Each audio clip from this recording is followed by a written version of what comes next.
Welcome to सुनो पाकिस्तान। मैं हूं आपका होस्ट अजीम राना और मेरे साथ मौजूद हैं शहर बानो आबाद। उम्मीद आप ठीक होंगे, खैरियत से होंगे। एक दफ़ा फिर से आपको गुड मॉर्निंग कहते हैं। चाय का कप लिए हाथों में, कुछ लोग ब्रेकफास्ट कर रहे होंगे और कुछ शायद अभी उठे ही होंगे और हमारा प्रोग्राम देख रहे होंगे। नहीं देख रहे तो देख रहे हैं, क्योंकि बहुत अच्छी बात है प्रोग्राम देखना। एक तो ये आपको फ्रेश करेगा, ऊपर से गुड, आपकी मॉर्निंग जो है वो गुड वाली हो जाएगी। मॉर्निंग गुड वाली हो जाएगी और आपके 2 क्योंकि हम घंटे भी आपको ऐसी ग्रेट खबरें वाले हो सुनाने जाएंगे, वाले हैं। क्योंकि हम आपको बड़ी दिलचस्प कहानियां, बड़ी ही इंफॉर्मेटिव स्टोरीज आपके लिए लेके आए हैं।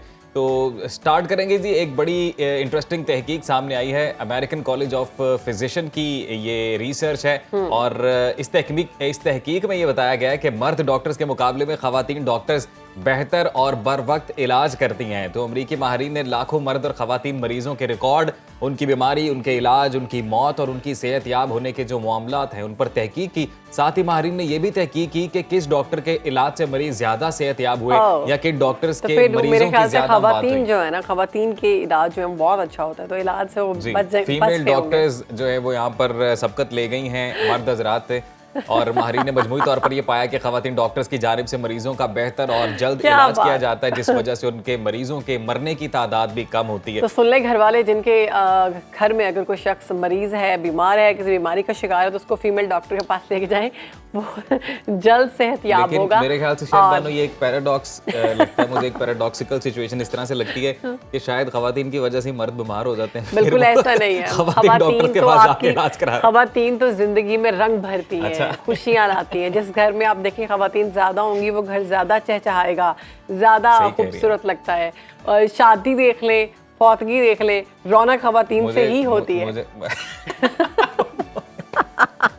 बात बहुत सख्त है, लेकिन बात गहरी कर दी है। बात आपने खातून की है, खातून तो से मुझे एक और खातून याद आ गई है। कल यूनिफॉर्म पहना गया था हमारी वज़ीर आला पंजाब मरियम नवाज साहिबा की जानिब से पंजाब पुलिस ट्रेनिंग कॉलेज में लेडी कांस्टेबल्स की पासिंग आउट परेड में उन्होंने शिरकत की और दौरान शिरकत पुलिस यूनिफॉर्म में वो नजर आई। मरियम नवाज की पुलिस वर्दी में तस्वीर और वीडियो सोशल मीडिया पर वायरल हुई है। हर कोई मुख्तलिफ तबसरों की एक क्या कह सकते हैं, लंबी फहरिस्त है। इसके ऊपर मिला जुला रद्देमल सामने आया। मैं खुद कल सोशल मीडिया देख रहा था इस सारे मामले पे।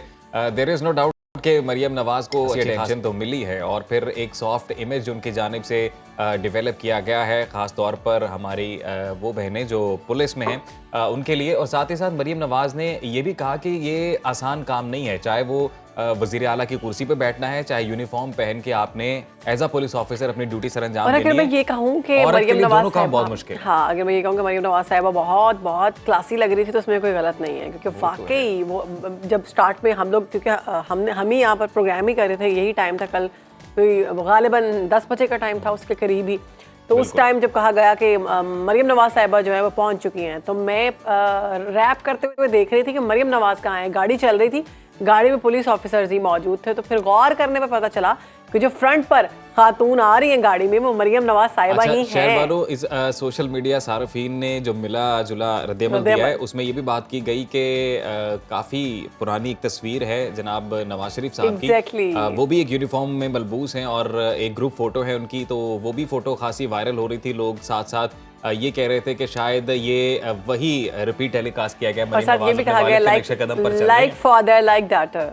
बिल्कुल। तो ये एक उनकी जानिब से एक अच्छा इकदाम हम कहेंगे मरीम नवाज साहिबा की जानिब से। लेकिन अगेन नाकदीन भी अपनी जगह पर हैं, वो भी ये कह रहे हैं कि मजीद जो मामलात हैं पंजाब में वो देखने के काबिल है। कुछ लोगों की जानिब से ये भी कहा गया कि कुछ लोगों की जानिब से ये भी कहा गया कि ये वाले काम करने से बेहतर है कि आप मुल्क और पंजाब के हालात को बेहतर करें। और ये वाली जो चीज़ें ये फिल्मों और ड्रामों में अच्छी लगती हैं कि जो हीरोइन होती है वो ऐसे यूनिफॉर्म में आती है, तो सब देखते हुए दंग रह जाते हैं। तो खैर जिन लोगों ने करना होता है क्रिटिसाइज, वो तो करते हैं, तो करो वही जो आपका दिल चाहे और जो आपको सही लगे।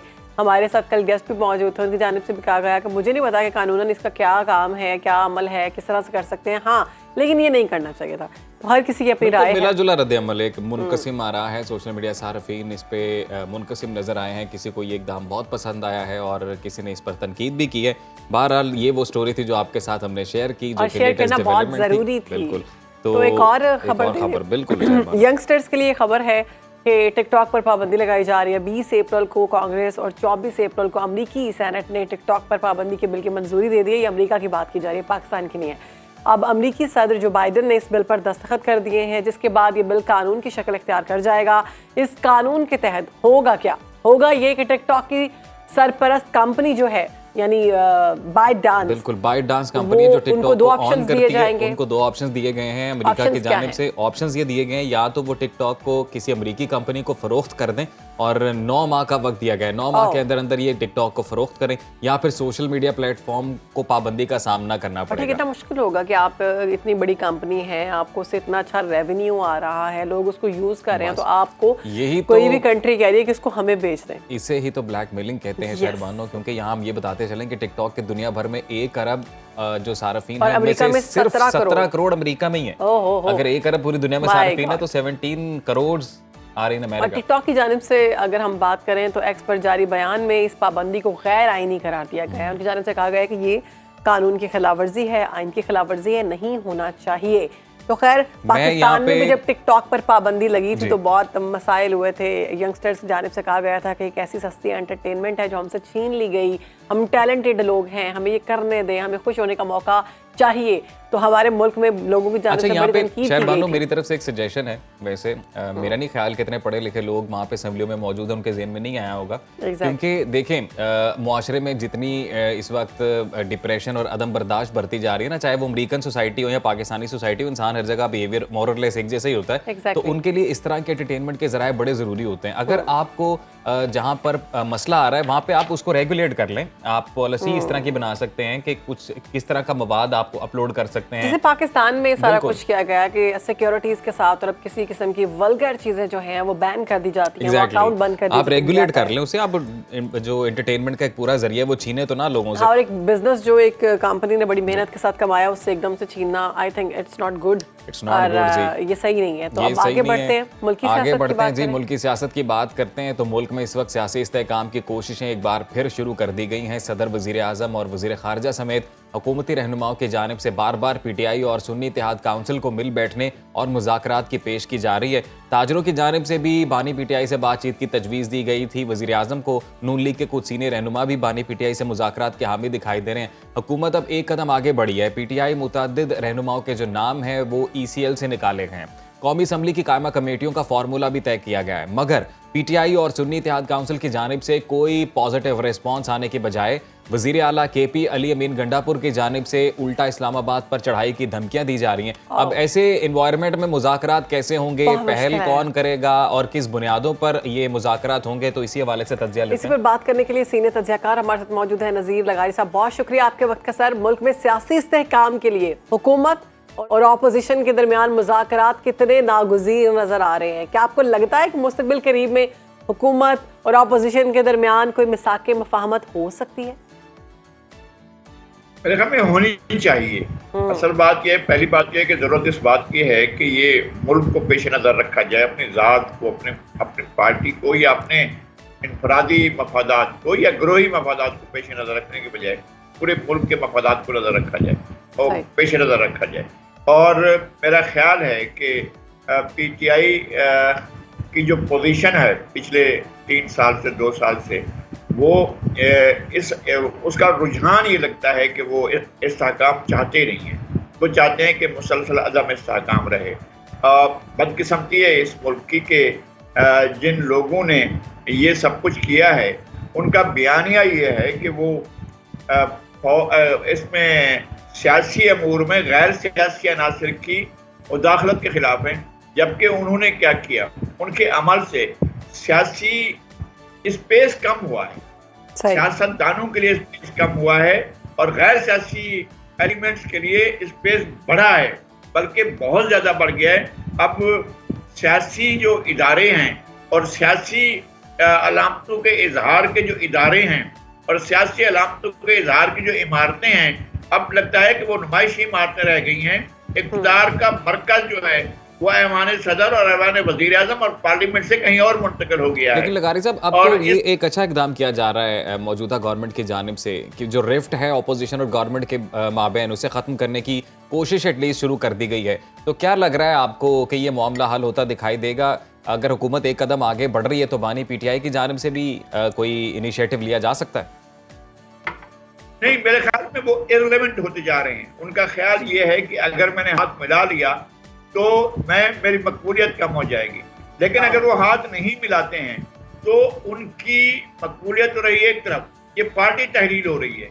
ऐसा ऐसा लोगों ने इसका साथ देना छोड़ दिया है। आपने देख लिया ज़िमनी इंतखाबात में, और हमें पूरी तरह से अंदाजा है कि अब तो कोई धांधली का कोई बात ही नहीं कर सकता है, और उसके बावजूद वोटर नहीं निकले, और उनके जज्बाती वोटर जो थे उनका गैर जज्बातीपन शुरू हो गया है, और वो समझ चुके हैं कि जनाब ना ये पार्टी डिलीवर कर सकती है और ना ये उनको किसी भी तरीके से किसी किस्म की सहूलत दे सकती है, और सिर्फ एहतजाज और सिर्फ जो है एहतजाज भी नहीं कर सकती है। यानी अगर एहतजाज कर रही थी सियासत, एहतजाज की सियासत कर रही थी, अगर ये पार्टी सड़कों पर मौजूद होती, अगर ये पार्टी मैदानों में मौजूद होती, आप समझते हैं ऐसा हो सकता है।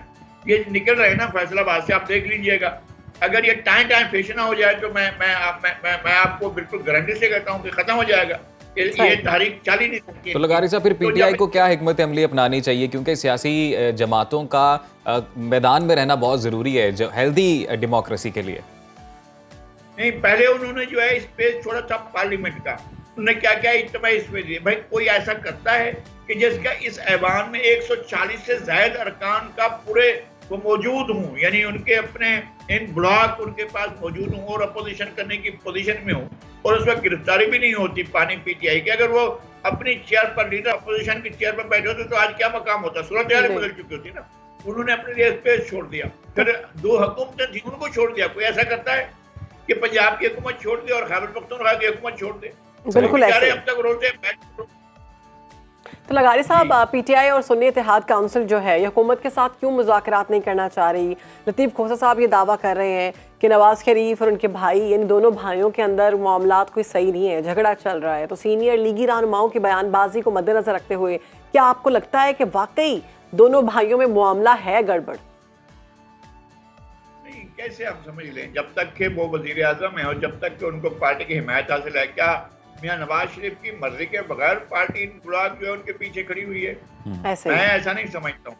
मेरा नहीं ख्याल है कि जनाब, मैं दोनों को जानता हूँ और दोनों से मेरी अच्छी खासी शनासाई है, दोनों से मेरी काफ़ी मुलाकातें, और मैं दोनों समझता हूँ कि ये मुमकिन नहीं है। शहबाज शरीफ साहब कुछ भी हो जाए, इख्तलाफ भी करें, लेकिन मुमकिन नहीं है कि वो उनके मद्दे मुकाबले आ जाए, उनके सामने आ जाए। मैं दोनों को जानता हूँ, अच्छी तरह से जानता हूँ, वो नहीं है ऐसा। दोनों ने शहबाज शरीफ साहब के लिए मुमकिन नहीं है। वो तो मैं क्या आपसे अर्ज करूं कि वो अगर नवाज शरीफ उनको आवाज देना और वो नमाज पढ़ो तो नमाज तोड़कर शहबाज शरीफ की जवाब देंगे। क्या बात, बिल्कुल ऐसा है। इसमें तो कोई शक नहीं है कि दोनों भाई जो हैं उनकी मोहब्बत जो है मिसाली है। शहबाज शरीफ की खास तौर पर अगर बात की जाए तो हुक्म की तामील जिस तरह से की जाती है उनकी जानिब से, वो एक अलग ही मयार नजर आता है जो कि होना चाहिए। लेकिन बज़ाहिर तो लगारी साहब एक गिरफ्त नजर आती है ना, क्योंकि हम बयानात देख लें, अगर इरफान सिद्दीकी साहब के देख लें, राना सनाउल्लाह के बयान को देख लें, तो ये हवा भी तो कहीं से आ रही है। एक्सेप्ट नहीं कर रहे ना वजह से शहबाज शरीफ को एज अ पीएम। वो उन लोगों की आवाजें हैं ना, इनको शहबाज शरीफ की, नवाज शरीफ की आवाज ना समझा जाए, ऐसा नहीं है। लोगों की अपनी ख्वाहिशें भी तो होती हैं ना। सर, कितने दिन हो गए वैसे इन खबरों को, अभी तक कोई तरदीद भी तो नहीं आई इस तरह की? नहीं आई है, अगरचे ये तब्दील नहीं है, लेकिन इसको मैं कैसे समझ लूं कि ये दोनों भाइयों के दरमियान इतना झगड़ा हो चुका है? ये हो नहीं सकता है ना, ये हमें नजर नहीं आ रहा है। आपको ऐसे नहीं लगता कि नवाज शरीफ साहब थोड़ा कंफ्यूजन का शिकार लग रहे हैं सारी सिचुएशन में? भाई के पीछे तो नजर नहीं आ रहे, लेकिन बेटी के पीछे नजर आ रहे हैं। बिल्कुल ऐसा है, बिल्कुल ऐसा है कि वो कंफ्यूजन का शिकार है। बिल्कुल ऐसा है कि वो समझ कर आए थे कि मैं जाकर फतह कर लूंगा और मैं घोड़े पर सवार होकर पूरे पंजाब, पूरे सिंध, पूरे बलूचिस्तान, पूरे खैबर पख्तूनख्वा में जाऊंगा और तलवार रहता हुआ पूरे मुल्क को फतह कर लूंगा। वो नहीं हुआ ना उनसे, वो नहीं हो सका है, और उनके बहुत कम मिला है वोट। और दूसरी बात ये, वो नाराज किस पर है? वोटर पर नाराज हैं, या पीटीआई पर नाराज हैं, या शहबाज शरीफ पर नाराज हैं? तो क्या चाहते क्या? अगर ऐसा है तो क्या वो चाहते हैं कि शहबाज शरीफ वज़ीर आज़म ना हो तो इशारा करें तो वापस आ जाएंगे? लेकिन उसके बाद की सूरत हाल को क्या नवाज शरीफ, शहबाज शरीफ या मरियम नवाज उसको बर्दाश्त करने को तैयार है जो बाद की सूरत हाल होगी? मेरे ख्याल में और ज्यादा, जो मैंने पहले अर्ज किया था कि सियासी स्पेस कम हो रहा है, तो सियासी स्पेस गुम हो जाएगा, कम नहीं होगा, गुम हो जाएगा, और गैर सियासी स्पेस जो है बहुत बढ़ जाएगा उसकी। वो हर चीज में जो है आप देखेंगे कि सियासी लोग जो हैं उन्हें मैदान से बाहर निकाल दिया गया है। अच्छा, एक और चीज़ है कि जो नून लीग, मुस्लिम लीग नून का जो रवैया है, आपको नहीं लगता कि बड़ा अफसोसनाक रवैया है कि उनकी जानिब से जो बयानात आते हैं, राना सनाउल्लाह साहब कहते हैं कि सिंपल मेजोरिटी मिलनी थी तो हम ये सारी चीज़ों के वादे पूरे करते, अब कोई वादा पूरा नहीं करना, अब नून लीग इसकी जिम्मेदार नहीं है जो भी होता है मुल्क के साथ। तो आप नहीं समझते कि सिंपल मेजोरिटी तो उनको मिल चुकी हुई है? नहीं, सिंपल मेजोरिटी वो चाहते हैं कि पार्टी की मेजोरिटी होनी चाहिए थी। ये बहरहाल एक ऐसी सूरत हाल है जिसमें पाकिस्तान पीपल्स पार्टी ने इनका साथ दिया और जमकर खड़ी हुई है, और उसने कोई ऐसा मसला नहीं पैदा किया है, ना हाउस के अंदर ना हाउस से बाहर, जो उनके लिए परेशानी का बायस बने। तो मेरे ख्याल में इस कदर इन ब्लॉक सपोर्ट तो उनको पार्टी के अंदर भी इस तरह हासिल नहीं होती थी जिस तरह से बिला किसी बड़ी शर्त के हुकूमत में कोई हिस्सा लिए बगैर वो बैठे हुए हैं, साथ दे रहे हैं। तो ये तो उनके लिए ज्यादा आसानी की बात है। तो ये ठीक है कि उन्हें सिंपल मेजॉरिटी मिली, ये ठीक है कि उनके दावे थे, ये ठीक है कि एक दिन पहले अखबारों में लीड ही यही लगी हुई थी, नवाज शरीफ वजीर आजम, लेकिन वो नहीं हो सका है ना। इसका कसूर, इसका इल्जाम आप किसको देंगे? इसका इल्जाम जो है वो आप वोटर को देंगे या शहबाज शरीफ को देंगे या किसी और को देंगे या अपनी कारकर्दगी को देंगे? मेरा ख्याल है कि मुल्क में ऐसी कुव्वतें मौजूद हैं जो चाहती हैं कि सियासी स्पेस कम हो और सियासतदानों के नीचे जो उनके कदमों के नीचे जो कालीन है वो खींच लिया जाए। और अगर वो ऐसा चाहते हैं और अगर सियासतदान अपने सियासी स्पेस की इबादत नहीं करते हैं और बाहमी झगड़ों में पड़े रहते हैं तो फिर तमाशा दुनिया देखेगी। तो लगारी साहब, आप क्या समझते हैं, ये हमारे उसमें सिस्टम में मसला है या चलाने वालों में मसला है? बिल्कुल, मैं भी यही पूछना चाह रहा था लगारी साहब कि कुव्वतें आप कह रहे हैं कि स्पेस रिक्लेम करना चाह रही हैं या स्पेस क्लेम करना चाह रही हैं, पॉलिटिकल स्पेस, तो ये फिर इनएबिलिटी तो सियासतदानों की हुई? नहीं, वो सियासतदान कौन से हैं? सारे नर्सरी से आए हुए हैं ना, गमलों में रखे हुए हैं। ये कौन सा खुदरा पौधे हैं? ये कौन सा खुद अपनी कुव्वत से उभर कर सामने आए हैं? ये गमलों में रखे गए, गमलों में पाले, गमलों में उठाकर यहाँ पर लाया गया, इनको सियासी मैदान इनके हवाले कर दिया गया। तो ये सियासतदान यही है।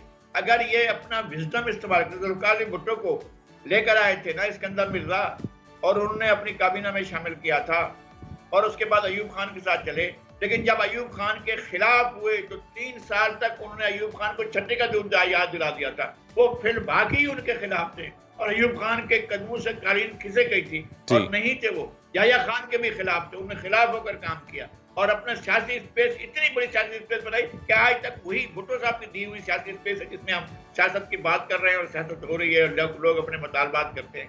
तो वो एक आदमी की या एक आदमी का विजडम था ये जो काम कर रहा है। तो इन्होंने कौन सा अपना विजडम दिखाया है? इन्होंने तो हमेशा छाऊं तलाश की है। कहाँ है छाऊं? छाऊं और हमारे ऊपर तन जाओ और हमारे ऊपर शामियाना मेरे ऊपर आ जाए और शामियाना जो है वो खुद ब खुद चल कर आए और इनके ऊपर इनको छाऊं मिल जाए। तो ये अगर छाऊं में रहने के आदि हैं तो फिर यही होगा ना। ये तो सिधाए हुए। लगारी साहब, एक पीएसी का मामला भी अभी कन्फ्यूजन का शिकार नजर आता है। पीएसी की सरबराही में पीटीआई के लिए जो कन्फ्यूजन है, मुख्तलिफ नाम ज़ेरे गर्दिश हैं लेकिन कोई नाम ताहाल फाइनल नहीं हो सका है। तो क्यों कन्फ्यूजन का शिकार है पीटीआई इस मामले को लेके? नहीं, वो तो बिखर चुकी है ना।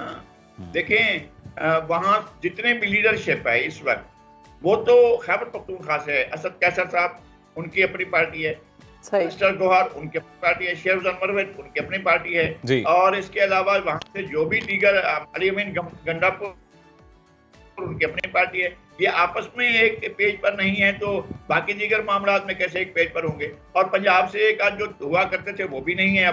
अब तो सिर्फ खैबर पख्तूनख्वा में कुछ लोग हैं जो उनका नाम पीटीआई भी है, सुन्नी इत्तेहाद कौंसिल भी है, लेकिन वो तो आपस में तो कोई एक दूसरे के साथ बाहमी इश्तराक में नहीं है। वो तो सबकी अपनी अपनी पार्टियां खोलकर सामने आ चुका है और वो सब दावेदार है कि जनाब वो जो कैदी है वो हमारे साथ है और जो है वो सिर्फ एक बात जो मिलकर आता है वो अपनी कहानी सुनाता है। तो वो नहीं रही है ना सूरत हाल वो नहीं। लगारी साहब, फिर तो लग यूं रहा है कि हुकूमत को भी चाहिए कि वो अपनी सफ़ों से कन्फ्यूजन को दूर करे, ऑपोजिशन को भी चाहिए कि पहले अपनी सफ़ों से कन्फ्यूजन को दूर करे और उसके बाद क्लियर माइंड के साथ बैठें तो ही शायद कोई हल निकले। बहुत शुक्रिया आपके वक्त का। सुनो पाकिस्तान, अपना सियासी तज्जिया पेश किया। अब बात करेंगे बहुत अहम टॉपिक पर। पंजाब में गंदम की मुनासिब कीमत न मिलने पर किसान सड़कों पर आ गए हैं। मुख्तलिफ शहरों में हमने देखा कि रैलियां निकाली और धरने देते हुए मुतालबात की मंजूरी के लिए 3 दिन का अल्टीमेटम दे चुके हैं। दूसरी तरफ अरकान असम्बली ने भी वज़ीर आज़म से मामले की शफाफ इंक्वायरी का मुतालबा कर दिया। जबकि मामला है क्या, इसे कैसे हल किया जा सकता है? जी बिल्कुल, इसी पर बात करने के लिए हमारे साथ मौजूद हैं साथी एंकर पर्सन और ज़राई तज्जियाकार हैं बिन्यामीन शौकत साहब। इसके अलावा सदर किसान इत्तेहाद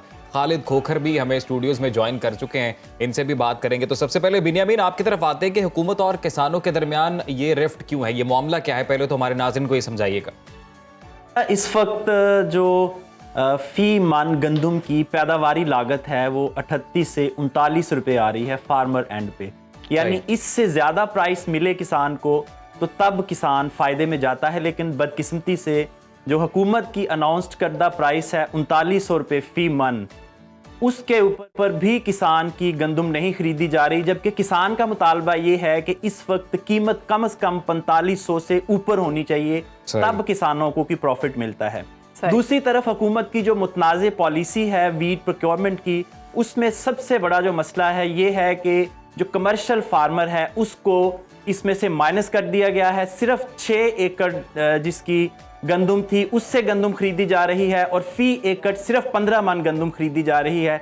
इसका मतलब ये है कि अगर हम इसको टेक्निकली देखें तो सिर्फ 2 एकड़ की गंदम हुकूमत खरीद रही है जो 90 मन बनती है, और एवरेज हमारी जो अच्छा फार्मर है वो 40-45 मन ले लेता है। तो इसका मतलब ये है कि जो पंजाब में मिलियंस ऑफ एकर्स के ऊपर गंदम लगी हुई है, वो किसान अपनी गंदम कहाँ लेके जाएं, जबकि गवर्नमेंट सिर्फ 1.5 से 2 लाख किसान से बड़ी मतलब कि बहुत ही छोटी मिकदार में गंदम खरीद रही है। इसका मतलब ये है कि जो ये गंदम बाहर ओपन मार्केट में किसान बेचेंगे, हमारे पास जो टोटल प्रोडक्शन है इस वक्त पंजाब में एस्टिमेशन है कि 20 मिलियन मैट्रिक टन है। तो ये 20 मिलियन मैट्रिक टन में से हुकूमत शायद कोई 10 से 15% पंजाब हुकूमत खरीद रही है। तो बाकी जब मार्केट में गंदम जाएगी तो इसका मतलब है कि किसान को फेयर प्राइस नहीं मिलेगी। और इससे पहले जो 2 फसलें थी जैसे मकई है, जैसे कपास है, उसमें भी किसान लॉस कर चुका है। और सीजन के शुरू में हुकूमत ने स्पॉट प्राइस अनाउंस की थी 4000 रुपये, और किसानों को ये बताया था कि हुकूमत सारी गंदम खरीदेगी। इसके बावजूद अब हुकूमत अपने प्रॉमिस से बैकआउट ये सारे मामला जो है आपने बताया कि फेयर प्राइस नहीं मिल रही और उसके साथ साथ हुकूमत खरीद भी नहीं रही किसानों से, हुकूमत खरीद नहीं रही, सबसे बड़ा मसला ये है। ठीक है, तो इसी पर बात करेंगे। हमारे साथ सदर किसान इत्तेहाद मौजूद है खालिद खोखर साहब। खालिद साहब बहुत शुक्रिया, आप भी आए और आपने मामला बेसिकली है क्या, ये जो इंक्वायरी की बातें की जा रही हैं कि शफाफ इंक्वायरी की जाए, किसानों के दरमियान मुतालबात की जो बात की जा रही है वो क्या है और क्या शिकवे हैं हुकूमत से किसानों को, ये बताइए। जी थैंक यू जी। सितंबर में नेशनल मिनिस्ट्री फूड सिक्योरिटी ने एक समरी मूव की कि गंदम इंपोर्ट की इजाज़त ईसीसी को भेजी, जो टोटली बदनीति पे मबनी था, काश्तकार का मौशी कत्ल था। सही। और उसमें को कैप ही नहीं किया गया उस समरी में कि कितनी इंपोर्ट की जाए। फिर उसमें जो डेट दी गई वो 31 मार्च, जबकि 31 मार्च से पहले हमारी अपनी गंदम आ जाती है। सिंध की गंदम फरवरी एंड पे आ जाती है और मार्च में मुकम्मल वो हार्वेस्ट हो जाती है। उससे क्या हुआ जी कि $1 बिलियन की इंपोर्ट की गई, जिसका पाकिस्तान के ज़र मुबादला का नुकसान हुआ, क्योंकि पहली दफ़ा इंटरनेशनल रेट कम था, हमारा रेट ज़्यादा था। वरना इससे पहले हमेशा हमारा रेट ऑलमोस्ट उनसे बहुत कम होता था, बाहर रेट हमसे डबल होता था। हमें उसका कभी फ़ायदा नहीं मिला। वो फ़ायदा भी कौन उठाते थे? ये माफिया उठाता था। इससे 2 साल पहले हमने 2200 रुपये मन गंदम बेची और एंड कंज्यूमर को वही गंदम 6000 रुपये मन मिली। कुछ 1700 अरब रुपए का एंड कंज्यूमर का नुकसान हुआ। गरीब जिसकी बात होती है, सबसे ज़्यादा गरीबों के लिए अगर कोई काम करता है तो हम काश्तकार करते हैं। फिर उस प्राइवेट सेक्टर को जब इजाज़त दी गई उसको सपोर्ट करने के लिए, दूसरा काम हुकूमत ने क्या काम किया, जो हुकूमत में ऐसे लोग बैठे थे जो उसको फ़ायदा पहुंचाना चाहते थे, जिनका हिस्सा था उसमें, जो हुकूमत के अपने पास फूड और पास्को में गंदम पड़ी थी, उसका रिलीज रेट 3900 रुपये था, उसको बढ़ा के 4785 कर दिया गया ताकि ये सेल ना हो, जो बाहर से गंदम आ रही है वो सेल हो। अब ये गंदम ना सेल होने से तकरीबन फूड डिपार्टमेंट ने 150 अरब रुपए का सूद अदा करना है इस वक्त, और अगले साल के लिए उसके गंदम भी पड़ी है, स्टॉक भी वैसे पड़ा है। काश्तकार का तकरीबन अब जो काश्तकार को जो रेट स्पोर्ट प्राइस जो हुकूमत ने खुद तय की 3900, जो कि बहुत कम है, उसके बावजूद 3900 से जो कम हमें 3000 मिल रहा है, ये तकरीबन 900 अरब रुपए बनता है काश्तकार की जेब से, वो भी निकल गया। अब इसका नुकसान क्या होगा जी? नुकसान ये होगा कि जब काश्तकार ने गंदम के बाद 2 मेजर फसलें काश्त करनी है उस रकबे के ऊपर, एक चावल है दूसरी कपास है, वो उस पर खर्च नहीं कर सकेगा, वो दोनों फसलें कमज़ोर होंगी, ये मुल्क का नुकसान होगा। अगले साल जब गंदम काश्त का वक्त आएगा तो साफ ज़ाहिर है काश्तकार डरा हुआ होगा, सहमा हुआ होगा कि हुकूमत तो मुझे सपोर्ट करती नहीं है, हुकूमत मेरे साथ नहीं है, हुकूमत मुझे पाकिस्तानी और इंसान तस्लीम नहीं करती, इसलिए अगले साल 15% वो भी कम कर दें। खालिद साहब, ये तो आपने बहुत बड़े स्कैंडल की तरफ एक तवज्जो दिलवाई है। आप पहले ये कह रहे हैं कि इंपोर्ट कैप नहीं की गई, कितनी इंपोर्ट करनी है कोई नहीं बताया गया, और फिर बदनीयती पर मबनी ये इकदाम था। दूसरा आपने ये बोला कि जी प्राइवेट कंपनियों को ये मौका दिया गया कि वो ज़्यादा से ज़्यादा अपनी गंदम सेल करें बजाय के किसान।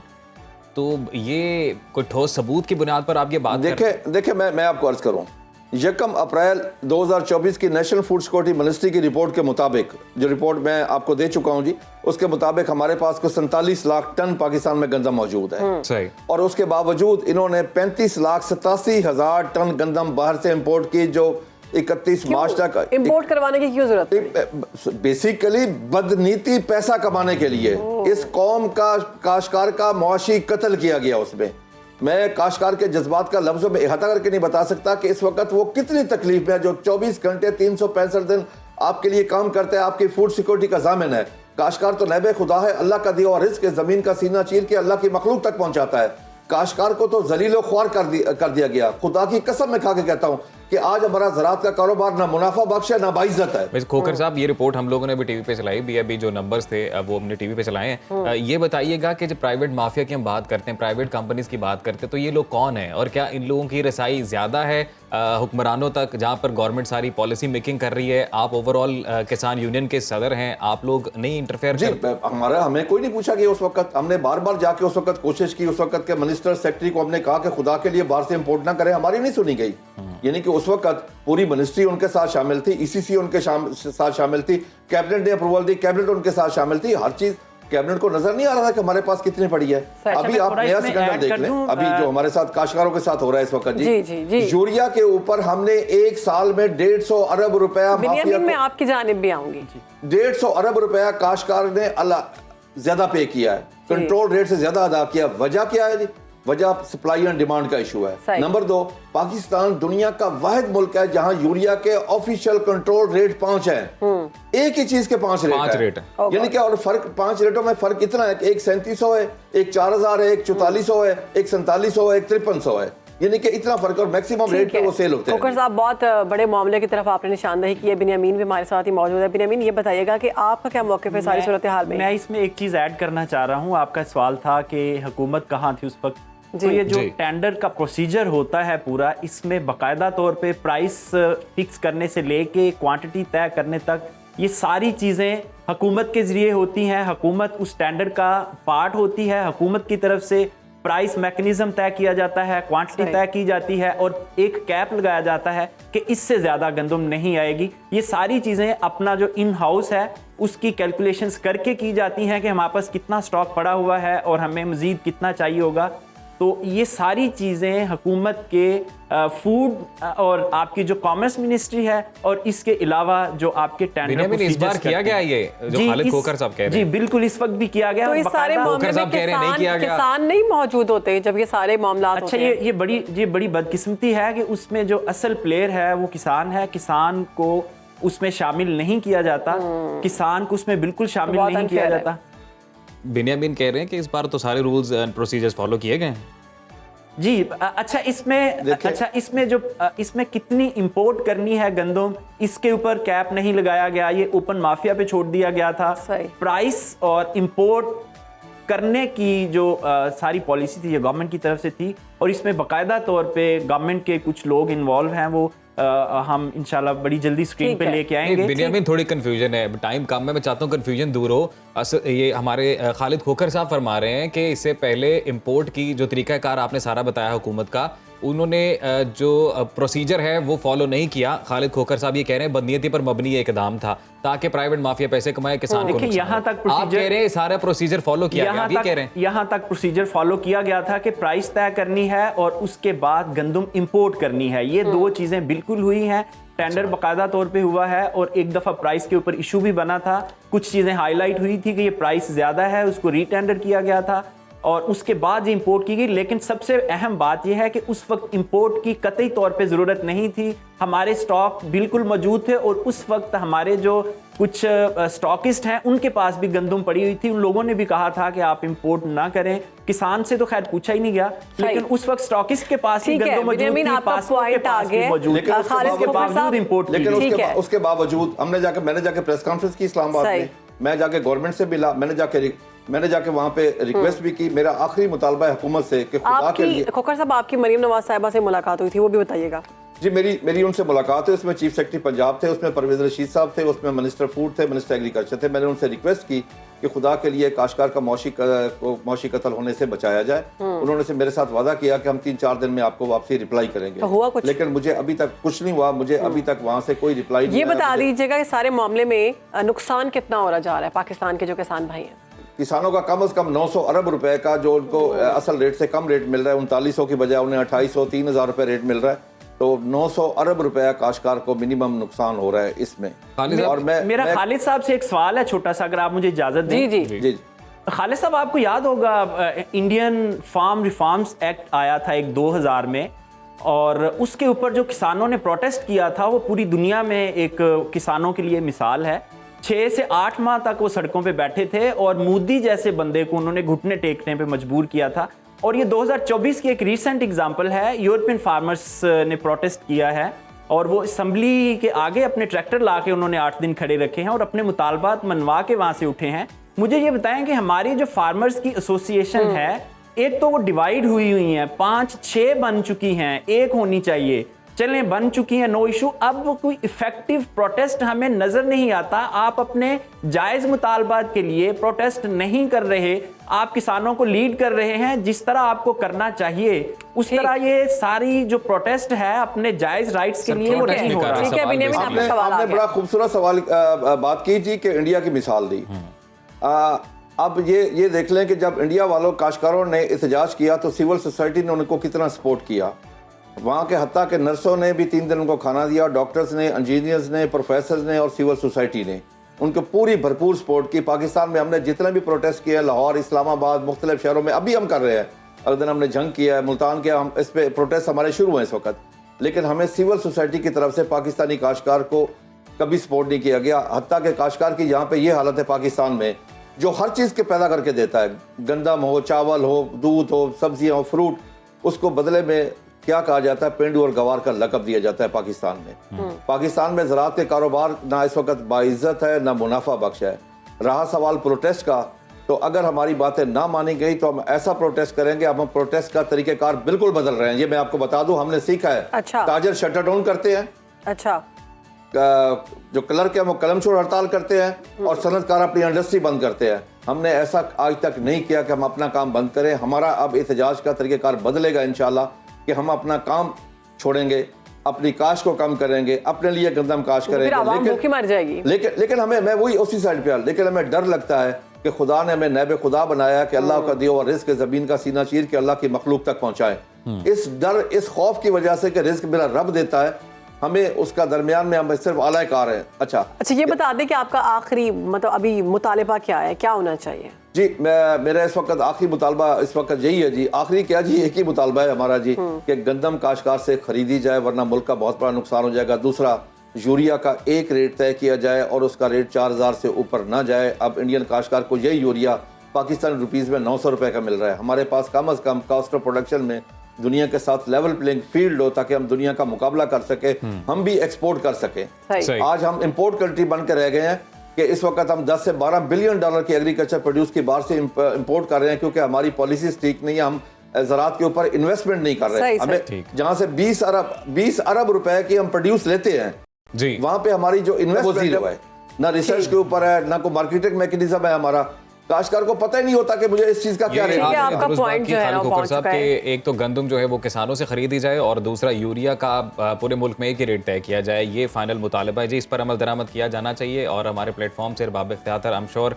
ये बात जाएगी। बिन्यामीन शौकत, खालिद खोखर, आप दोनों का बहुत शुक्रिया। नाज़रीन, प्रोग्राम में आगे बढ़ेंगे और बड़ी अहम बात करते हैं दहशत गर्दी के हवाले से। अफगानिस्तान ने एहसान फरामोशी की हद कर दी है। पाकिस्तान ने हर मुश्किल वक्त और मौके पर अफगानिस्तान की मदद की, यहाँ तक कि लाखों अफगानियों को अपने मुल्क में पनाह दी। कई सालों तक उनकी मेहमान नवाजी की गई, मगर इसके बावजूद गुज़िश्ता 2 दहाइयों से अफगानिस्तान से पाकिस्तानी सिक्योरिटी फोर्सेज और अवाम को मुसलसल दहशतगर्दी का निशाना बनाया जा रहा है। अफगान तालिबान के काबुल पर कब्जे के बाद पाकिस्तान में दहशतगर्दी की कार्रवाइयों में इजाफा देखने में आ रहा है और अफगान सरजमीन मुसलसल पाकिस्तान के खिलाफ इस्तेमाल हो रही है। 23 अप्रैल को पशीन में सिक्योरिटी फोर्सेज ने ऑपरेशन में 3 दहशतगर्दों को हलाक और 1 को गिरफ्तार किया। गिरफ्तार दहशतगर्द हबीबुल्लाह और खालिद अफगानिस्तान के इलाके स्पिन बोल्दिक का रिहायशी है। हबीबुल्लाह ने गिरफ्तारी के दौरान सनसनीखेज इंकशाफात किए हैं और एतराफ़ किया है कि पशीन में हमले की प्लानिंग अफगानिस्तान में की गई और अफगान तालिबान ने अफगानिस्तान के बॉर्डर तक उन्हें मुकम्मल मदद फराहम की। तो अफगान तालिबान दहशतगर्दों की पुष्ट पनाही क्यों कर रहा है, इसी पर पाकिस्तान की हिकमत अमली क्या होनी चाहिए, बात करने के लिए हमारे साथ मौजूद हैं दिफाई तज्जियाकार हैं ब्रिगेडियर रिटायर्ड हारिस नवाज साहब। बहुत शुक्रिया सर आपके वक्त का। सर, अगर हम बात करें अफगान तालिबान की, तो वो पाकिस्तान से क्या चाहते हैं, ये तमाम तर मामले की क्या वजह है और कौन पुष्टपनाही कर रहा है उनकी? देखें, बात यह है कि अफगान तालिबान इंटरिम गवर्नमेंट जो है ना, they have really disappointed not only to Pakistan but to the entire world, because they must understand now they are running a country and they must learn to live with the community of nations. और उनकी क्या international obligation होती हैं, they don't understand.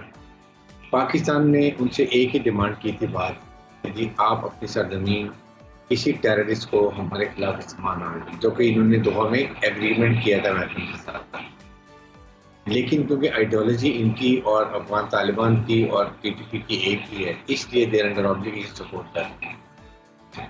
और फिर जाहिर है कि मुझे लगता है कि इनको काफ़ी इन्फ्लुएंस अमेरिकन इंडिया का इन्फ्लुएंस है वहाँ पर। देखें, जब वेपन एमुनिशन अमेरिकन गए सब छोड़ के चले गए, खुला छोड़ के गए हैं और इन अबंडेंस छोड़ के गए सारा, बजाय के ये अफगान तालिबान को कंट्रोल करते। ये सारे टेररिस्ट ऑर्गेनाइजेशन जो BLA, BLF, BNA, TTP, Daesh, al Qaeda, East Turkistan Islamic Movement, सबको वहाँ पर चला गया। और उसके बाद दे डोंट रियलाइज के what Pakistan has done and doing for them.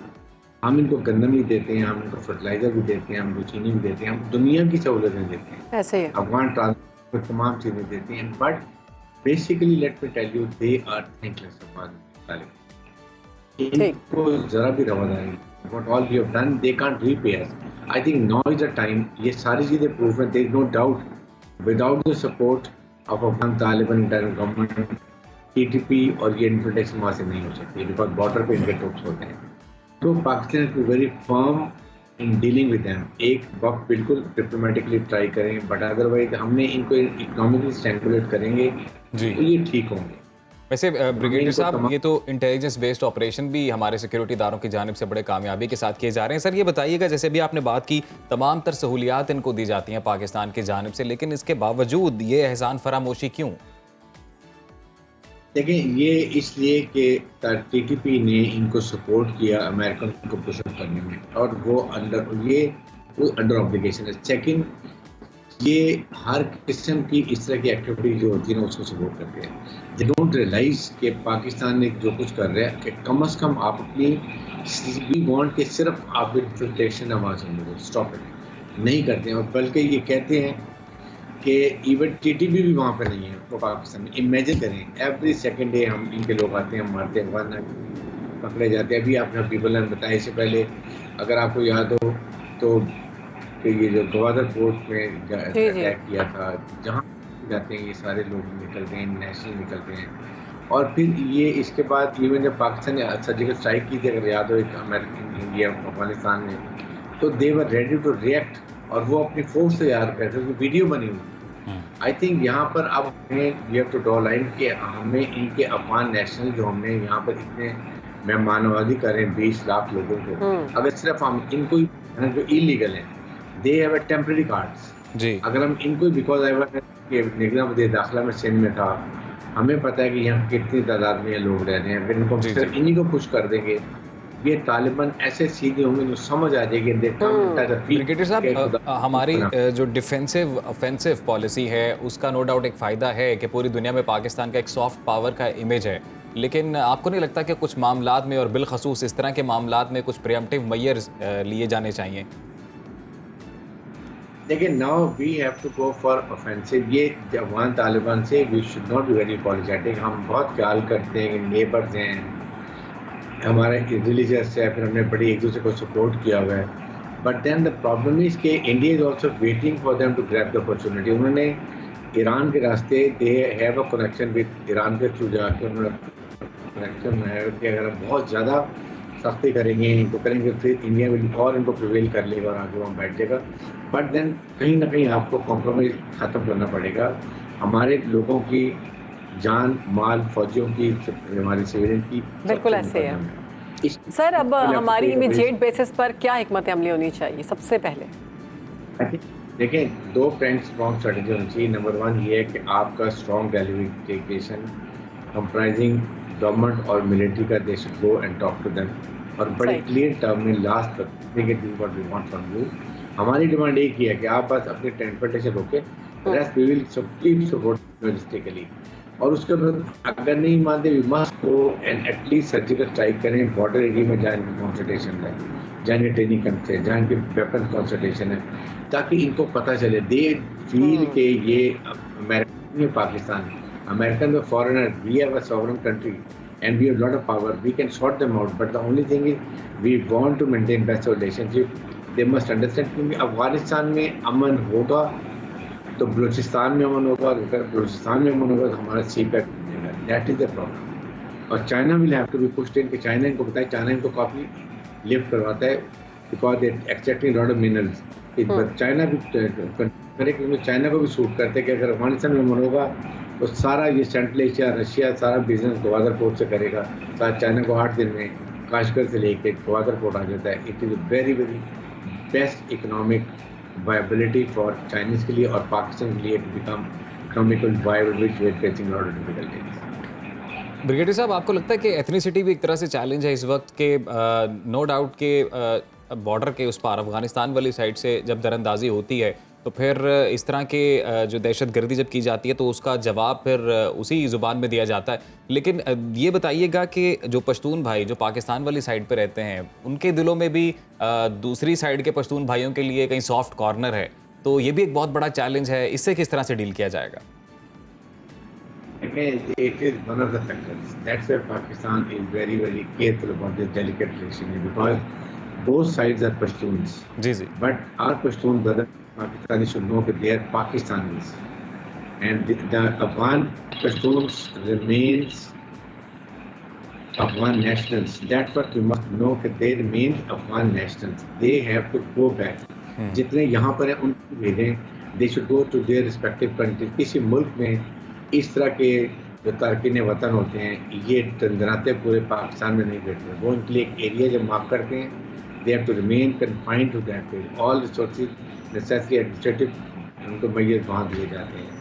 हम हमेशा कहते हैं कि अफगान रिफ्यूजीज हैं मिलियंस हैं, उनको पाकिस्तान रजिस्टर्ड हैं, United Nation High Commission refugees में रजिस्टर्ड हैं। We will not touch that, लेकिन बाकियों को लेके जाएं। और हमारे पश्तून भाई अब समझते हैं, इसलिए फिर भी पाकिस्तान को 1-2 दफ़ा डिप्लोमेटिक एफर्ट करनी चाहिए और साथ ही साथ ईरान को इन्वॉल्व करनी चाहिए। ईरान को stake holder, northern side of Iran ये जो Afghanistan is controlled by Iran. So अगर ईरान पाकिस्तान और अफगान से मिल के बात करें, मैं भी इसकी ज़्यादा साथ देता हूँ। तो ब्रिगेडियर साहब, अब मौजूदा सूरत हाल को देखते हुए हुकूमत को अफगान पॉलिसी को अगर इसमें नज़रसानी करने की ज़रूरत है या नहीं, क्या समझते हैं? Definitely we must revisit our policy of Afghanistan. Exactly. Afghanistan के Taliban they are not understanding. दुनिया इनको नहीं पूछ रही है। पाकिस्तान ने इनकी सफारतकारी भी कर ली, पाकिस्तान ने हर किस्म की मदद भी कर ली, लेकिन ये अभी भी उसी तरह चल रहे हैं। ना इनकी जो है ह्यूमन राइट्स, लेडीज़ वुमेंस की प्रॉब्लम है वहाँ पर, उसके बाद फाइनेंशियल इनको प्रॉब्लम है, जबकि इनको पैसा भी बड़ा मिलर जो निकाल रहे हैं Chinese they're giving lot of money और वो से ये अपनी हुकूमत चला रहे हैं। बट दे मस्ट अंडरस्टैंड कि आप अपने कम अज़ कम वो मुल्क जिसने हर वक्त आपको सपोर्ट किया, आपकी फैमिलीज़, आपके सारे उनके रिलेटिव पाकिस्तान में इलाज कराते हैं, रहते हैं पाकिस्तान में, बस रहे हैं। आपके 30 लाख के करीब अफगानी है जो पाकिस्तान में, हम उनको मेहमान निकालें, एटलीस्ट जो है certain obligation. This is what they lack. इसलिए हुकूमत पाकिस्तान को चाहिए कि ज़रूर एक दफ़ा इनसे बात करें, लेकिन दो टोक अल्फाज में बात करेंगे। This is what we want. Don't support ये Taliban, TTP, and also stop in from your side to Pakistan. That's what only Pakistan want, and then in return, what all we are doing, they can never repay. बहुत शुक्रिया brigadier retired Haris Nawaz साहब, आपने सिर्फ पाकिस्तान को वक्त और अपना तज्जिया पेश किया। यहाँ पर ब्रेक शामिल करते हैं जी, ब्रेक के बाद वापस आएंगे। वेलकम बैक जी। प्रोग्राम में आगे बढ़ेंगे, कुछ बात करेंगे सेहत के हवाले से। तो गर्मी का मौसम शुरू हो चुका है, मार्केट में गर्मियों के फल आना भी शुरू हो चुके हैं। तो आई एम श्योर आपको भी वाटरमेलन बहुत पसंद होगा, मुझे तो बहुत पसंद है। और ये जो सारा पीरियड होता है ना अजीम वाटरमेलन वाला, मैं इसको बहुत इंजॉय करती हूँ। नाश्ते में भी, घर जाकर जब हल्की सी भूख लगे तो वाटरमेलन, नहीं लगी तो भी वाटरमेलन, रात में भी वाटरमेलन। और मेलन भी मुझे बहुत पसंद है। कुछ लोगों को नहीं पसंद होता, वो फीका नहीं खा सकते, मैं तो खा लेती हूँ। तो इसके फ़वाइद भी हैं और इसके बारे में कुछ बातें भी हैं कि इसके बाद पानी नहीं पीना चाहिए और खाने के बाद नहीं खाना चाहिए, खाने से पहले खाना चाहिए। तो ये सारी बातें जो है कितनी इनमें हकीकत है ये हम जान लेते हैं। बिल्कुल, हमारे साथ हमारी माहिर ग़िज़ाइयत हमाला खान मौजूद हैं। हमाला, वेलकम टू सुनो पाकिस्तान, कैसी हैं आप? मैं बिल्कुल ठीक, थैंक यू सो मच। हमाला, आप भी खा रही हैं आजकल भरपूर तरबूज एंड खरबूजा? बिल्कुल। जैसे जैसे अजीम ये सर्दियों से गर्मियों की तरफ हम लोग शिफ्ट होते जा रहे हैं ना, तो वो हाइड्रेशन स्टेटस मेंटेन करने की लोगों में बहुत ज़्यादा एंजाइटी हो रही है कि अब पानी की कमी को कैसे पूरा किया जाए। जो रमज़ान भी पिछले दिनों में गुजरा है और उसके बाद अब गर्मी की शिद्दत आहिस्ता आहिस्ता बहुत दिन ब दिन ही ज़्यादा होती जा रही है, मई आ चुके हैं। तो उसमें हाइड्रेशन स्टेटस को मेंटेन करने के लिए हमारे पास अल्लाह ताला ने नेचुरली हमें ऐसी चीज़ें अता की हैं कि अगर हम इनका इस्तेमाल करें तो पानी के साथ साथ हम अपनी पानी की कमी को इन चीज़ों से भी पूरा कर सकते हैं। बिकॉज हमारे पास बहुत सारे पेशेंट्स ऐसे आते हैं जो ये कंप्लेन करते हैं कि हम 8 से 10 ग्लास पानी नहीं पी पाते गर्मियों में। गर्मियों में क्या तरबूज खा ले तो आपका ये पूरा हो जाता है। बिल्कुल ऐसे ही है। नेचर में हमारे पास डिफरेंट किस्म के तरबूज और खरबूजा दोनों ऐसी चीज़ें मौजूद हैं जिसके अंदर 92% वाटर कंटेंट मौजूद है। अच्छा। जो कि आपकी हाइड्रेशन स्टेटस को मेंटेन करने के लिए बहुत ज़्यादा अच्छा है। अब वो लोग, हम नॉर्मल इंडिविजुअल को रिकमेंड करते हैं कि वो 8 से 10 ग्लास पानी पिए, लेकिन वो इंडिविजुअल जो बाहर बहुत ज़्यादा काम कर रहे हैं, गर्मी में रहते हैं, उनको 10 से 12 ग्लास कर दिया जाता है। अब आप सोचें कि 10 से 12 ग्लास एक पूरे दिन में पीना बहुत ज़्यादा मुश्किल हो जाता है, याद ही नहीं रहता है। याद ही नहीं रहता। तो उसके अल्टरनेट में अगर आप तरबूज या खरबूजे का इस्तेमाल करें, पता भी नहीं चलता वो कितना ज़्यादा आप खा लेते हैं। ये भी एक बड़ा इंपॉर्टेंट फैक्टर है कि लोग उसको बहुत ज़्यादा भी कंज्यूम कर लेते हैं। लेकिन 100 से 150 ग्राम की रेंज में, जैसे आम जुबान में हाफ कप से 1 कप आप कह रहे हैं, तो वो इम्पॉर्टेंट है और उसका उतना इस्तेमाल जो है वो ज़रूरी है और वो कर लेना चाहिए, क्योंकि इसके अंदर हमारे पास वाटर के अलावा भी बहुत सारे ऐसे न्यूट्रिएंट्स भी मौजूद हैं जो कि हमारी ओवरऑल हेल्थ के लिए और बॉडी के लिए बहुत ज़्यादा। अच्छा, हमारे नाज़रीन को ये भी बताइएगा कि बेस्ट तरीक़ाकार क्या है इसे कंज्यूम करने का, बेस्ट टाइम क्या है दिन में, और क्या खरबूजा एंड तरबूज इकट्ठे भी खाए जा सकते हैं? ब्रेकफास्ट पे खा सकते हैं? ठीक है।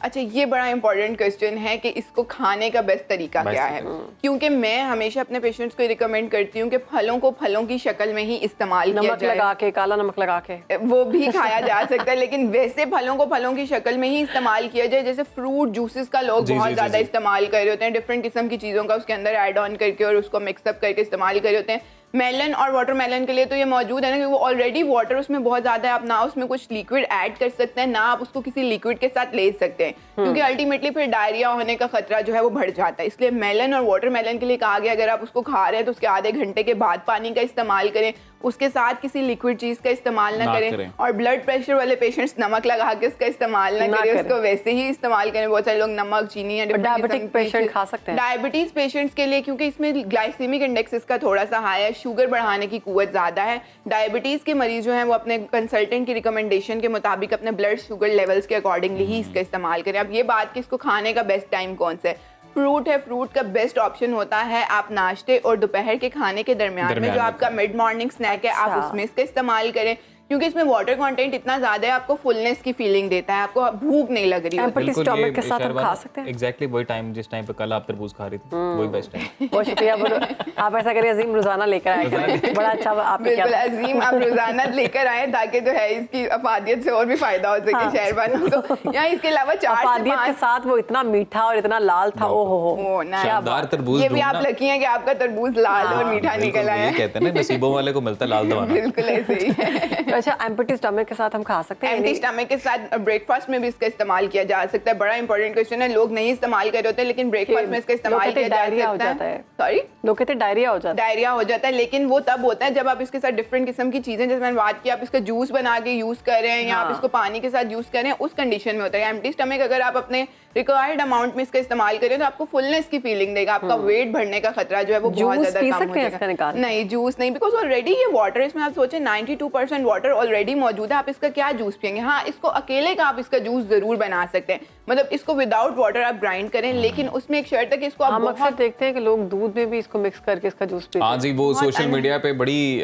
वीडियोस हैं, स्पेशली हम साया मुमालिक की वहाँ पर तो प्रॉपर दुकानें हैं। बहुत अनहेल्दी प्रैक्टिस है ये, क्योंकि फूड इंटरेक्शंस जो होते हैं वो एक बड़ी अनहेल्दी सी चीज़ होती है, जैसे हमें डिफरेंट किस्म के सिम्टम्स को फेस करना पड़ता है। कि इंपॉर्टेंट चीज़ इसमें बताना चाहूँगी कि कोशिश करें अगर आप वाटरमेलन का जूस बना के इस्तेमाल करें तो उसको बहुत अच्छे तरीके से ग्राइंड करें, या तो उसके सीड्स को पहले ही रिमूव आउट कर लें, लेकिन सीड्स की अपनी अफादियत होती है, अगर आप उसको सीड्स के साथ इस्तेमाल करना चाहते हैं तो उसको बहुत अच्छे तरीके से ग्राइंड करें, क्योंकि अगर सीड का कोई भी पार्टिकल जो ठीक तरह से ग्राइंड नहीं हुआ होगा वो आपकी किडनी की ऑब्स्ट्रक्शन करवा सकता है और अल्टीमेटली आपको डिफरेंट किस्म के रिस्क फैक्टर्स फेस करने पड़ सकते हैं। बहुत सारे के बारे में ये भी कहते हैं कि जैसे अब हम खा रहे हैं तो सीड्स जो है उसको मत चबाएं, वो आपके लिए खतरनाक है, लेकिन अगर यही सीड्स खुश करके आप खाएंगे तो वो हेल्दी है, ऐसा है? बिल्कुल, सीड्स हमारी लाइफ में बहुत ज़्यादा इंपॉर्टेंट रोल प्ले करते हैं। सीड्स को खाने का तरीका और खाने का वक्त अगर आपको पता है, डिफरेंट किस्म के सीड्स, अपार्ट फ्रॉम वाटरमेलन भी डिफरेंट किस्म के सीड्स जो हमारी सोसाइटी में हमारे पास अवेलेबल हैं, वो अगर आप जिस भी तरह से इस्तेमाल करें वो आपके लिए बहुत फ़ायदेमंद है। लेकिन आपको पता होना चाहिए अगर आप पाउडर फॉर्म में यूज़ करें तो किस क्वांटिटी में यूज़ करें, अगर आप वैसे यूज़ करें तो किस क्वांटिटी में यूज़ करें, किस चीज़ के साथ यूज़ करें, बिकॉज हम यूजुअली पेशेंट्स को कहते हैं आप स्प्रिंकल करके अपने सालन के ऊपर भी यूज़ कर सकते हैं। आप उसको अपनी रोटी में पकाकर भी यूज़ कर सकते हैं। ये वाटरमेलन के भी सीड्स? नहीं, ये मैं डिफरेंट सीड्स की बात कर रही हूँ। वाटरमेलन के सीड्स का भी तरीका है कि वो इस तरह से इस्तेमाल किए जा सकते हैं, लेकिन जब उनको इस्तेमाल करना है तो प्रॉपर्ली ग्राइंड करें, क्योंकि उसमें किडनी ऑब्स्ट्रक्शन होने का खतरा ज़्यादा बढ़ जाता है और वो इतना ज़्यादा हो जाता है अजीम के कुछ पेशेंट्स को हमें सर्जिकल ट्रीटमेंट्स की तरफ लेकर जाना। जो हम खा रहे होते हैं ये भी ना निगला करें फिर। हाँ, इंपॉर्टेंट तो यही है कि ना निगला की जाए। वो गलती से कोई एक आधा च्यू हो जाता है, वरना तो अच्छा। हमारे ये बताइएगा कि हम मोस्ट ऑफ द टाइम ये करते हैं काफ़ी मतलब 1 या 2 दिन मेरे ख्याल से तो फ्रिज में पड़ा भी रह जाता है, कई बार अगर लोग ना खाएं उसको, तरबूज को काट के कई दफा फ्रिज में रखा जाता है, तो ये ठीक है, वो खराब तो नहीं होता? अच्छा, वो उसकी शेल्फ लाइफ पर डिपेंड करता है कि आप जो फ्रूट लेकर आए हैं वो ऑलरेडी पीछे से कितना फ्रेश आ रहा था। बहुत सारे लोग होते हैं जो बहुत दिनों का पड़ा फ्रूट भी बेच रहे होते हैं और डिफरेंट उसकी फ्रेशनेस की अवेलेबिलिटी पे डिपेंड करता है। अगर आप बहुत फ्रेश फ्रूट लेकर आए, आपने उसको फ्रीज कर दिया और वक्तन फवक्तन आप उसका इस्तेमाल करें तो इसमें कोई पता कैसे चलेगा? वो तरबूज तो एक, लेकिन मेरे ख्याल से काटने के बाद जो है पता चलता है कि ये बिल्कुल ऐसे आपको फ्रूट वाले से ही कटवा लेना चाहिए। ये बता दें कि मीठे या फीके होने से उसके अफादियत में कोई फर्क नहीं पड़ता। उसके अंदर हेल्दी शुगर्स मौजूद हैं जो आप लोगों की सेहत के लिए बहुत ज्यादा अच्छी हैं। डायबिटीज का मरीज भी उसका इस्तेमाल कर सकता है, लेकिन उसको एक रिक्वायर्ड क्वांटिटी में उसका इस्तेमाल करना जरूरी है। इसके अलावा एक बात बताती चलो, कॉन्स्टिपेशन के लिए खरबूजा बहुत ज्यादा बेहतर है। अच्छा, कॉन्स्टिपेशन को रिलीफ देने के लिए खरबूजे का इस्तेमाल जरूर करें। उसके अंदर फाइबर की क्वांटिटी बहुत अच्छी मौजूद है। हार्ट हेल्थ के लिए, कोलेस्ट्रॉल के लिए, इम्यूनिटी को बूस्ट करने के लिए तरबूज और खरबूजा दोनों ही बहुत ज्यादा इंपॉर्टेंट है। विटामिन, मुझे याद है हम बचपन में खरबूजे के बीज को धोकर बड़ी मेहनत करके गर्म वो धूप में सुखाकर तो बाद में फिर स्कूल में बैठे कभी कभी खाते होते थे। क्या बात की, इसी बात में ब्रेक ले लेते हैं। ब्रेक के बाद वापस आएंगे जी, देखते रहिए सुनो पाकिस्तान। वेलकम बैक नाजरीन, इंतहाई अहम और हम सबका फेवरेट सेगमेंट है जी, और कुरान एंड साइंस से मुतल्लिक हम इस सेगमेंट में बात करते हैं। गुज़िश्ता एपिसोड में हम तागूती निज़ाम से मुतल्लिक बात कर रहे थे, तो आज उसी गुफ्तगू को आगे बढ़ाएंगे कि असर हाजिर में तागूती निज़ाम से कैसे बचा जाए। तो इसी पर बात करने के लिए हमारे गेस्ट हमारे साथ मौजूद हैं, कुरानिक स्टडीज़ के स्पेशलिस्ट हैं जनाब अब्दुल सलाम आरिफ साहब। खुश आमदीद, कैसे हैं आप? जी अल्हम्दुलिल्लाह, सब खैर खैरियत। तो अभी तागूती निज़ाम के हवाले से बताएं। जी कल हम बात कर रहे थे तो बात थोड़ी सी अधूरी रह गई थी और माशाल्लाह व्यूज़ ने भी बहुत सारे कमेंट्स भेजे, तो मैं चाहता था कि इसको ज़रा मुकम्मल कर लें। बिल्कुल ठीक है। तो सूरह निसा आज एक्चुअल जो है ना जी, आज के दौर का क्राइसिस जो है ना वो तागूत है सर। मैं भी बहुत पहले ये समझता रहा कि शायद ये दजाली तहजीब हमारा आज के दौर का क्राइसिस है सर, वो पैरेलल चल रहा है। लेकिन आज के दौर का सबसे बड़ा क्राइसिस जब मैंने तागूत को पढ़ा ना कुरान में, तो पता चला कि वो तो बिल्कुल सेम वही हालात हैं जो जिससे कुरान ने खबरदार किया था। सूरह निसा की आयत नंबर 60 मैंने कल भी उसका जिक्र किया था।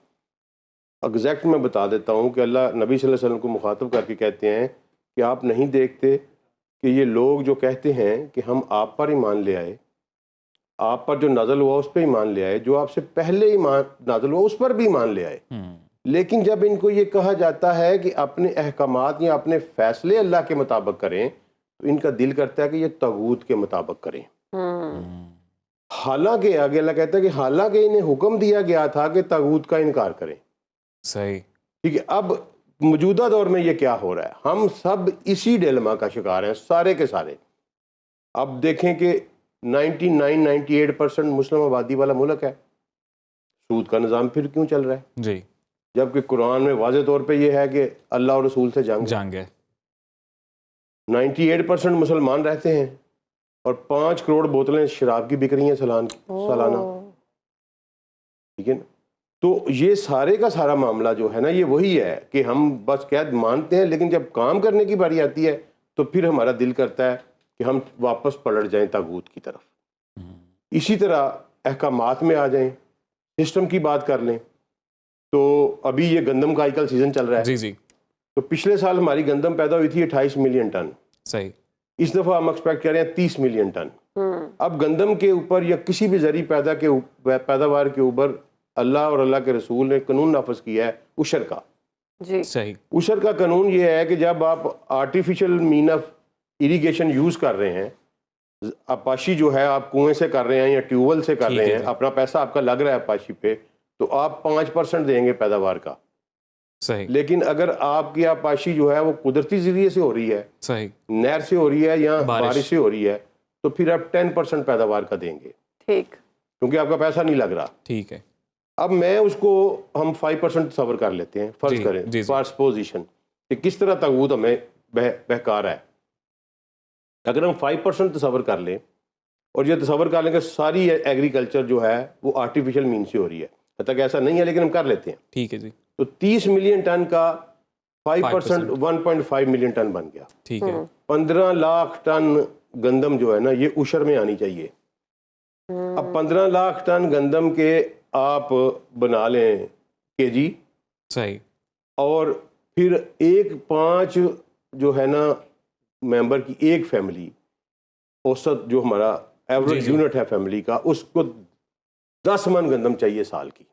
बिल्कुल ठीक ऐसे है। ठीक है, तो सिर्फ एक फसल की गंदम की उशर से हम कोई तकरीबन 37 लाख फैमिलियों को एक साल की फ्री गंदम दे सकते हैं। वाह वाह। ये अल्लाह का निज़ाम है।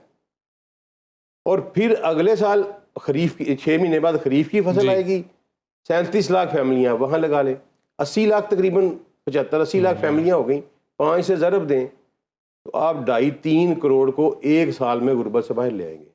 वाह वाह वाह। और 5 साल अभी इसके अलावा ज़कात अलावा है। जी जी।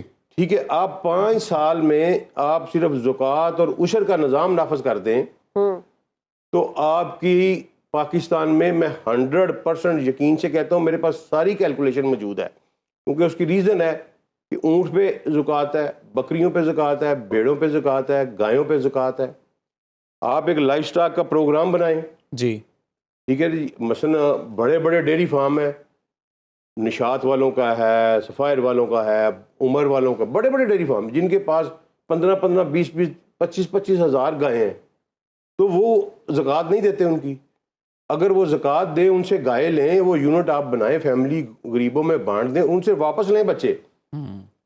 मसलन एक पूरा सिस्टम है इसका, और 5 सालों में आपकी तमाम फैमिलियां जो खतरे गुर्बत से नीचे रह रही हैं सिर्फ ज़कात और उशर के निज़ाम से बाहर आ सकती हैं। अच्छा अब्दुल सलाम साहब, ये भी तो होता है ना, जैसे अभी आपने बात की कि 25-25 हज़ार गाय और भैंसों का फार्म है, तो कई दफ़ा लोग इस तरह भी करते हैं कि वो ज़कात किसी और अंदाज में दे देते हैं, वो माल की सूरत में दे देते सर हैं। कहाँ देते, नहीं देते ना, मैं यही तो फिर आप उशर कोई भी नहीं देता, मैं खुद जिम्मेदार हूँ। सही। ठीक है ना, मेरा ख्याल 1% जिम्मेदार भी नहीं होगा जो उशर देता होगा, ये गवर्नमेंट का काम है लेना। बिल्कुल ऐसे है। अबू बकर सिद्दीक ने जो जिहाद किया था इसी पे किया था कि मैं तुमसे लूंगा, गवर्नमेंट लेगी। तो तागूत ये क्या, जब ये बारी आती है तो फिर हम वो टैक्सेशन निज़ाम की तरफ चले जाते हैं कि जी वो बड़ा, ये वही सेम बात है जो अल्लाह कुरान पाक में कर रहे हैं कि जब ये नाफज करने की बात आती है, अहकामात की बात आती है, फैसले करने की बात आती है, तो इनका दिल करता है कि हम उसकी तरफ चले जाएं। और तागूत मेरे बच्चे उचक रहा है, मेरी कौम के बच्चे अगवा कर रहा है, मेरी गोद से छीन के ले जा रहा है। ऐसी ऐसी टेम्पटेशन, ऐसी ऐसी अट्रैक्शन दी हुई है उसने। पैदा तो वो मुसलमान घरों में हो रहे हैं जी। बच्चियां जो हैं सेमिनार्स में क्वेश्चन कर रही हैं कि what the Allah has to do with my private affairs. सही। अल्लाह। ठीक है ना जी। सही। तो ये एक बहुत बड़ा अलमी है, ये सारे का सारा तागूत का जो है ना सिस्टम, ये फैलाया हुआ है। अब आप एक मैं आपको हदीस सुनाता हूँ तिरमिज़ी की, जी जी, और नबी करीम सल्लल्लाहु अलैहि वसल्लम, मैं इसलिए कहता हूँ कि अपने नबी को पढ़ा करें, हर चीज़ का समझा के गए हैं। इसी पैटर्न के ऊपर उन्होंने समझाया कि जब अल्लाह ने जन्नत बनाई तो जिब्रील को कहा जब जन्नत को देख के आओ। जिब्रील जन्नत देख के वापस आए, वहाँ देखा ऐशो इशरत के मज़े, वो उसकी सीनिटी, ब्यूटी, और कहा कि अल्लाह कोई बेवकूफ़ी होगा जो इसमें जाना पसंद ना करे। कौन है जो इसमें जाना पसंद ना करेगा? अल्लाह ने कहा अब के जाओ। वापस गए तो अल्लाह ने जन्नत को मसाइब, अलाइम, मुश्किलात, भूख और अफलास से डांप दिया था। उसके इर्द गिर्द ये सारी चीज़ें थी। अच्छा, तो जिब्रील ने कहा अल्लाह तेरी ज़ात की कसम कोई भी इस तरफ नहीं आएगा। अच्छा, उसके बाद अल्लाह ने कहा जाओ अब जहन्नम को देखो। तिरमिज़ी में हदीस है 2560 से लाइकवाइज इस तरह का नंबर है। तो जिब्रील ने उसको कहा, वो जहन्नम देखने गया, उसकी होलनाकियाँ देखी, अजाब देखा, तशद्दुद देखा उसमें। वापस आए, उन्होंने कहा अल्लाह तेरी ज़ात की कसम हर बंदा इससे बचने की कोशिश करेगा। फरमाया अब जाओ। तो अल्लाह ने उसको शहवात से डांप दिया। सही, वहाँ नाइट क्लब चल रहे थे, वहाँ म्यूजिक हो कंसर्ट्स हो रहे थे, वहाँ बीचेस थे जहन्नुम में इर्द गिर्द इर्द गिर्द। अच्छा, इर्द गिर्द, ठीक है, उसको डांप दिया उन चीज़ों से।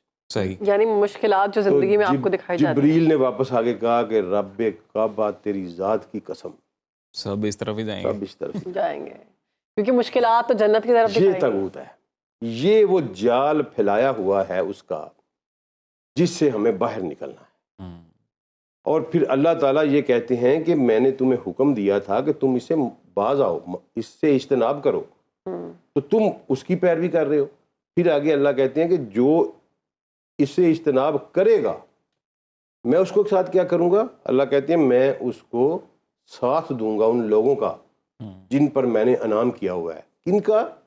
नबीयीन का, नबियों का, सिद्दीकों का, शहीदों का।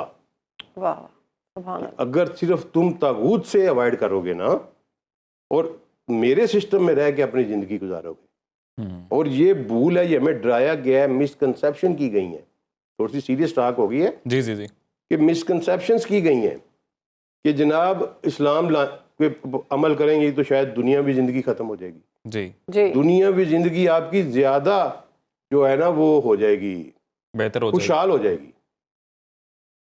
जिस किसी ने भी इस पे अमल किया आप उससे पूछ लें,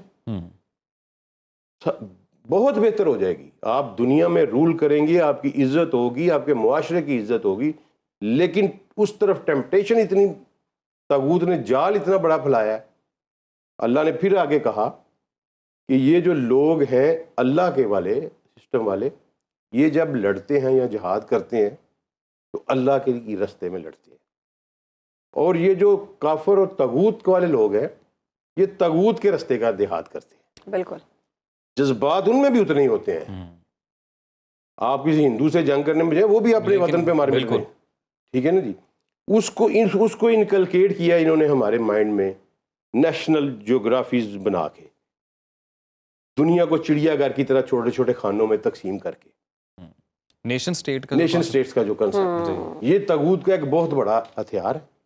सही, जो इकबाल ने कहा था ना, फिक्र अरब को दे के फरंगी तखयलात, इस्लाम को हजाजो यमन से निकाल दो, और ये फाका कश जो मौत से डरता नहीं ज़रा, रूह मोहम्मद इसके बदन से निकाल दो। लेकिन अब्दुल सलाम साहब, हम नेशन स्टेट को अपने फेवर में भी तो यूज कर सकते हैं ना। हम सब कुछ अपनी फेवर में यूज कर सकते हैं। सिर्फ एक बात है कि हम इस बात पे राजी हो जाएं। मैंने पहले आपको 3 एग्जांपल्स दी हैं कि यहाँ फिर अगर मुसलमान है तो सूद क्यों चल रहा है? सही बात है। अगर मुसलमान है तो शराब क्यों बिक रही है? अगर मुसलमान है तो ज़कात और उशर का निज़ाम क्यों नहीं नाफिज? अब यहाँ जब भी इस्लाम नाफिज करने की बात आती है ना, और जब कभी भी कोशिश हुई तो कहाँ से शुरू हुई?